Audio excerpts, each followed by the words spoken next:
Alhamdulillah Alhamdulillahil Qahhar Al-Halimil Azizil Jabbar Al-Alim bima fi dhamair wa fasyal asrar. Ahmaduhu subhanahu wa ta'ala ala ni'amin tatawala kal-amdar wa ashkuruhu syukran ibadihil akhyar. Ashhadu an la ilaha illallah wahdahu la syarika lah al-karimil azimil ghaffar wa ashhadu anna muhammadan abduhu wa rasuluh al-mustafi al-mukhtar.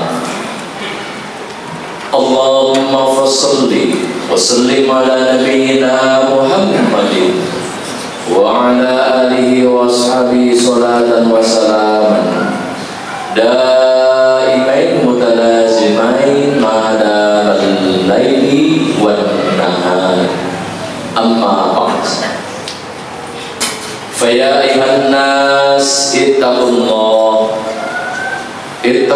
wa tahu amma harrama alaikum minal khataya wal awzar wa fa'al khairati qabla dhayqi wal aisar.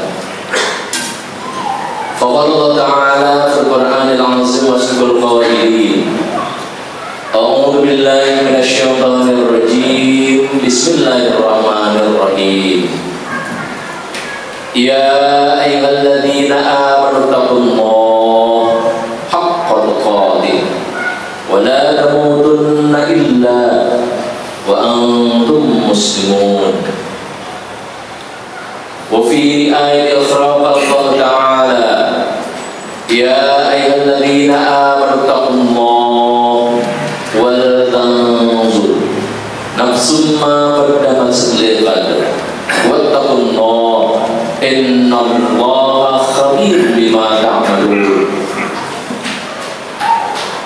Wa qala Allah ta'ala fi ayatin ukhra wal 'asr innal insana lafi khusr illa alladhina amanu wa 'amilus sholihat wa tawasaw bil haqq wa tawasaw bis sabr. Sadaqallahul azim. Ma'asyiral muslimin wa zumratul mu'minin rahimani wa rahimakumullah. Terlebih dahulu marilah kita panjatkan puja dan puji syukur kita kepada Allah Subhanahu wa taala yang hingga di kesempatan siang hari ini di Sayyidul Ayyam Yaumul Jum'ah, di hari yang penuh dengan keberkahan ini, kembali kita bisa datang duduk bersama di tempat yang penuh dengan keberkahan ini, Masjid Al-Barakah.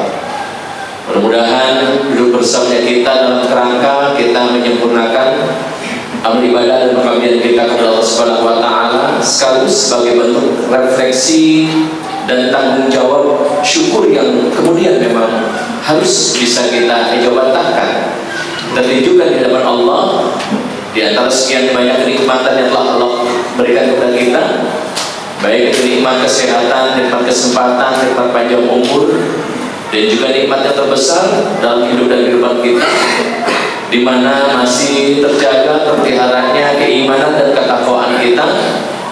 Mudah-mudahan kesemuanya itu senantiasa kemudian menghantarkan kualitas hidup kita menjadi hidup yang bermakna di dunia dan bermanfaat di akhirat. Salawat dan salam semoga juga tercurah pada junjungan kita Nabi Allah Muhammad Rasulullah Sallallahu Alaihi Wasallam. Semoga juga tercurah kepada keluarganya, kepada para sahabatnya, dan kepada kita serta umat dan pengikutnya yang masih taat dan terus mengikuti ajaran dan sunnah-sunnahnya hingga yaumil qiyamah. Ma'asyiral muslimin wa zumratul mu'minin rahimani wa rahimakumullah. Tentu di mukadimah khutbah ini khatib punya kewajiban khususnya dari khatib sendiri dan umumnya juga untuk bapak dan jamaah semua, untuk mari kita tingkatkan iman dan takwa kita kepada Allah Subhanahu wa taala. Tentu iman dan takwa dalam arti dan makna yang sesungguhnya, haqqa tuqatih, keimanan ketakwaan yang sebenar-benarnya ketakwaan, yang kalau kemudian kita coba terjemahkan di dalam kata kerja yang sederhananya adalah dengan kita melakukan apapun yang Allah perintahkan, dan kemudian kita jauhkan, kita tinggalkan apapun yang Allah larang dan kita melakukannya. Bapak dan jamaah yang saya hormati, hari ini kita berada di hari-hari awal tahun baru Miladiyah, tahun baru Masehi 2025, tepatnya pada tanggal 17 Januari bertepatan dengan 17 Rajab. Oleh karena 1 Januari bertepatan dengan 1 Rajab, kemudian esok 1 Februari bertepatan dengan 2 Sya'ban. Oleh karena awal Sya'bannya itu berada pada hari terakhir di bulan Januari. Kemudian di bulan Maret kita berseiringan dengan tanggal 1 Ramadan.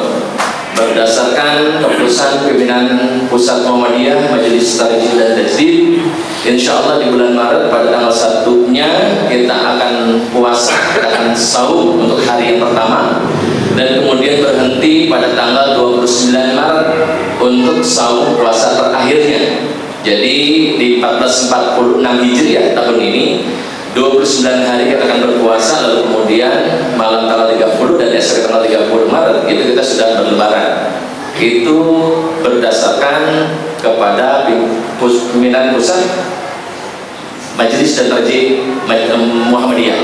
Kalau untuk tetangga kita, saudara kita, tetangga ataupun negara kita, katakan begitu, kalau melihat beberapa cetakan di kalender yang sifatnya nasional, itu agak ada perbedaan. Kalau mereka itu di tanggal 30 Maretnya itu masih 30 Ramadan, kemudian 31-nya baru 1 Syawal. Jadi entah nanti akan seperti apa, apakah akan terjadi perbedaan atau tidak. Tapi jelas Bapak dan jamaah saya hormati, enggak berasa seiring sejalan dengan pergantian tahun dalam kehidupan kita, sekaligus ada perpanjangan umur dalam usia kehidupan kita, yang hari ini katakan ada 1446 Hijriah, sementara tadi di saat khatib masuk di depan itu ada terhampar spanduk bertuliskan nama khatib, dan kemudian ada foto khatib di situ tertulis 1443. Berarti ada 3 tahun yang lalu tercetaknya spanduk itu, luar biasa, masih awet. Tapi terlepas dari itu semua, Bapak dan jamaah saya hormati, mencoba untuk mengangkat tema khutbah sederhana di kesempatan siang hari ini adalah tentang refleksi waktu. Betapa bahwa waktu itu sesungguhnya sesuatu yang tidak terindahkan, yang tidak terelakkan. Siapapun di antara kita nggak akan pernah bisa menguasainya, kecuali kita hanya bisa mengisinya. Dan mengisinya kita tentu berpulang kepada pilihan kita masing-masing. Akankah kemudian kita isi waktu tersebut dengan kebaikan-kebaikan, atau justru sebaliknya kita isi dengan keburukan-keburukan? Nauzubillah min zalim. Oleh karena betapa bahwa pentingnya refleksi waktu itu dalam kehidupan kita, oleh karena kita mengetahui dan mengerti bersama bahwa kita suka tidak suka akan sampai kepada titik penghabisan waktu itu. Kita akan sampai kepada pamungkas dari waktu tersebut, waktu kehidupan kita. Maka tentu yang jadi PR kita bersama adalah bahwa bukan kepada bagaimana kemudian kita bisa mengekang dan atau memegang waktu itu dalam hidup kita, tetapi bagaimana kemudian kita bisa memaknainya dengan sebenar-benarnya makna. Makanya begitu banyak dalil-dalil di dalam ayat Al-Quran maupun Al-Hadis yang mencoba menggambarkan, menjelaskan dan menguatkan kesadaran kita bahwa nggak bisa untuk kemudian kita sederhanakan waktu itu. Tidak bisa untuk kemudian kita biarkan dia berjalan tanpa makna, mengalir begitu saja tanpa kemudian ada warna-warni kebaikan-kebaikan yang bisa kita torehkan sebagai satu hal yang memperkaya kualitas kehidupan kita. Sebutlah misalnya di beberapa ayat yang coba khatib kutip di mukadimah khutbah. Quran surat Al-Asr misalnya, wal asri dan seterusnya. Kemudian Quran surat Al-Hujurat ketika Allah berfirman wal tanzur nafsum ma qaddamat liwat. Lalu kemudian Quran surat Al-Imran ittaqullaha haqqa tuqatih dan seterusnya. Kesemuanya dari 3 dalil nakli yang berdasar atau berasal bersumber dari Al-Quran tersebut, itu value nilai kesamaan titik benang merahnya ada pada bagaimana nilai ketakwaan dan keimanan itu harus selalu dan senantiasa kita jaga, kita pertahankan, bahkan kita tingkatkan dalam kehidupan kita. Kalau kemudian dalam ayat lain misalnya Bapak dan jamaah saya hormati, dalam kaitan kita mencoba untuk bagaimana kita bisa nanti menempatkan keselamatan kehidupan kita, baik di dunia maupun di akhirat, kita bersama dengan keluarga kita, kita bersama dengan saudara kita bersama dengan tetangga kita, atau jamaah masjid seperti ini. Lalu kemudian Allah wajar kalau kemudian Allah Subhanahu wa taala berfirman dalam salah satu ayatnya, ya ayyuhalladzina amanu qu anfusakum wa ahlikum nar. Ya ayyuhalladzina amanu, wahai orang yang beriman, jagalah diri kalian semua. Ada huruf waw plus alif di situ yang menunjukkan fi'il amr dengan hitop jamak muzakkar salim. Artinya perintah untuk kemudian kita atau hamba makhluknya Allah Subhanahu wa taala menjaga dirinya, anfusakum, itu konteksnya objeknya buat orang banyak, bukan hanya untuk kita di antara kita, bukan dalam kesendirian di antara kita, tapi bentuknya banyak. Ketika Allah katakan jagalah diri kalian, kita tahu diri kita ini kan terdiri dari berbagai macam unsur. Katakan ada panca indera, ada jiwa dan raga. Dari panca indera itu sendiri, kita ada punya mata, kita ada punya mulut, kita ada punya telinga, kita ada punya hati, kita ada punya kaki, dan seterusnya. Maka mencoba menerjemahkan bagaimana kemudian kita menjaga diri kita dan juga bahkan keluarga kita dari siksa api neraka adalah dengan kita menjaga keseluruhan panca indera yang kita punya dan kita miliki hari ini. Bagaimana dengan mata yang kita punya, kita gunakan untuk melihat kebaikan. Bagaimana dengan mulut yang kita punya, lalu kemudian kita memperdengarkan dan atau menyuarakan kebaikan. Bagaimana dengan telinga yang kita punya, kita juga mencoba untuk senantiasa mendengar sesuatu yang bernilai kebaikan. Bagaimana dengan hati yang kita punya, lalu kemudian kita merasa simpati dan empati terhadap sebuah kebaikan. Bagaimana dengan kaki yang kita punya, lalu kemudian kita melangkah ke arah menuju kepada kebaikan. Itu konteksnya, konteks atau penerjemahan dari qu anfusakum tadi itu. Oleh karena Bapak dan Jamaah saya hormati, betapa bahwa pentingnya kita menjaga panca indera sebagai refleksi dari qu anfusakum, sebagai refleksi dari kita menjaga diri kita agar kemudian terlindungi kita dari siksa api neraka. Karena panca indera itu juga yang kemudian menjadi tanda dari bagian tanda-tanda kekuasaan Allah, yang pada akhir kemudian menumbuhkan kesadaran bahwa memang waktu yang kita punya itu terbatas adanya. Apapun yang terjadi pada panca indera yang kita punya, itu semua menunjukkan kepada batasan waktu itu, di mana batasan itu akan nyampe, akan hinggap, dan kita terima, kita alami pada saatnya. Makanya ada beberapa ayat di dalam Al-Quran di mana Allah Subhanahu wa taala mencoba memberikan penjelasan, penguatan kesadaran kepada kita betapa bahwa panca indera yang kita punya itu menjadi bagian dari ayat, betapa bahwa sementaranya waktu yang kita miliki dalam hidup ini.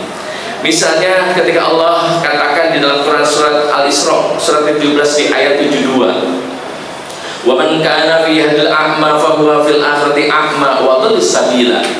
Wa man kana, dan barang siapa orang yang mereka fi hadhihi, di dalam kehidupan dunia ini, a'ma, dia buta, maksudnya buta hatinya, oleh karena dia mendahulukan pandangan mata panca inderanya, pandangan kasat matanya. Oleh karena dia mempertuhankan pandangan matanya, bola matanya di bijinya yang ada dua ini, lalu kemudian dia mencoba menomorduakan untuk menyepelekan pandangan mata hatinya, lalu kemudian butalah mata hatinya itu di dunia. Pada saatnya ketika mata hatinya itu buta di dunia, Allah kemudian akan memberikan kondisi kebutaan yang lebih dari kebutaan di dunia itu atas mata hatinya nanti di akhirat. Wa'udhu sabila, dan orang yang mempertuhankan pandangan kasat matanya itu adalah bagian dari orang yang tersesat jalannya. Makanya dalam hal ini kita tersadarkan bahwa semakin bertambah usia kita menyadari semakin lemah tangan yang kita genggam, karena Allah sedang mendidik kita agar melepaskan cinta dunia. Dan termasuk juga semakin bertambahnya usia kita, semakin kabur mata kita, udah butuh alat bantu, minzor, kacamata untuk memandang dunia. Tidak kemudian seharusnya kita menjadi susah dan merasa sulit dengan makin bureknya kita mata, makin remeng-remengnya kita mata, makin ambiarnya, makin siwurnya kita mata. Nggak harus kemudian kita merasa lelah, merasa susah dengan kondisi itu, karena pada saat bersamaan sungguh kita sadari Allah sedang menumbuhkan, menajamkan pandangan mata kita, berganti dari pandangan kedua belah mata kita.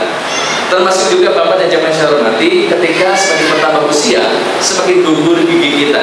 Terdapat dalam Quran surat Al-Imran di ayat 145. Kemudian semakin bertambah usia, semakin kita nikmat kekuatan tulang dan sendi kita, karena Allah sedang mengingatkan bahwa kita tidak tidak lama lagi akan diambil kita punya nyawa. Quran surat An-Nisa di ayat 78. Kemudian semakin bertambah usia, semakin putih rambut kita, ada ubanan. Karena Allah sedang ingatkan kita kepada warna yang sama, kain kafan yang akan kita jelang. Quran surat Ali Imran di ayat 185. Begitu juga semakin bertambah usia kita akan merasa semakin sepi dan bahkan ingin menyendiri.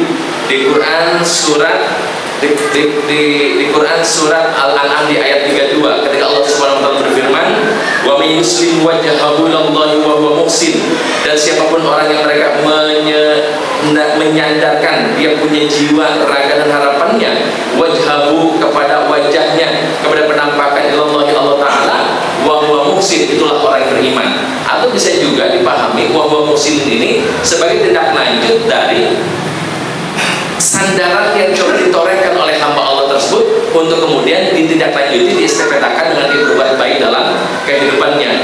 Faqad istamsaka bil urwatil wuthqa, maka sesungguhnya orang itulah yang sedang berpegang teguh pada tali Allah, pada tali ajaran agama Allah. Lalu kemudian pertanyaannya sebagai penutup khutbah ini, Bapak dan Jamaah saya hormati, oleh karena memang sudah sedang turun hujan, pertanyaan yang paling mendasar bagi kita semua adalah bagaimana saat ini di satu usia kita yang makin menyusut ini, di satu usia kita yang makin senja ini, lalu kemudian akankah telah nampak nyata kita mempergunakan dan atau memanfaatkan panca indera yang kita punya itu sebagai bagian dari alat untuk menumbuhkan kesadaran kita, kesadaran bahwa memang waktu ini segera akan habis, nyawa kita, usia jatah kehidupan kita itu pasti akan habis. Maka tentu dengan harap yang kuat kepada Allah Subhanahu wa taala, mudah-mudahan di berapapun usia dan atau umur yang Allah jatahkan buat kita semua, mudah-mudahan Allah berikan kekuatan, kemampuan kepada kita untuk kita bisa memaksimalkan kualitas kehidupan kita. Kita bisa lebih legowo, kita bisa lebih ikhlas dan tulus hati untuk bagaimana kemudian kita memandang diri kita, memandang jiwa kita. Karena memang ada begitu banyak tanda-tanda kekuasaan Allah yang punya potensi menyadarkan kepada kita, menyadarkan keimanan kita bahwa usia umur kita itu ada batasnya, ada ujungnya. Mudah-mudahan senantiasa Allah kasih dia petunjuk kepada kita semua. Amin ya Allah ya rabbal alamin. Jalallahu wa iyyakum minal mu'minina al-kamilin wa barik li wa lakum minal ayatil dzikril hakim. Aqulu qawli hadza wa astaghfirullahal azim al jalila li wa lakum wa lisairil muslimin wal muslimat wal mu'minin wal mu'minat min kulli dhanbin fastaghfiruhu innahu huwal ghafurur rahim.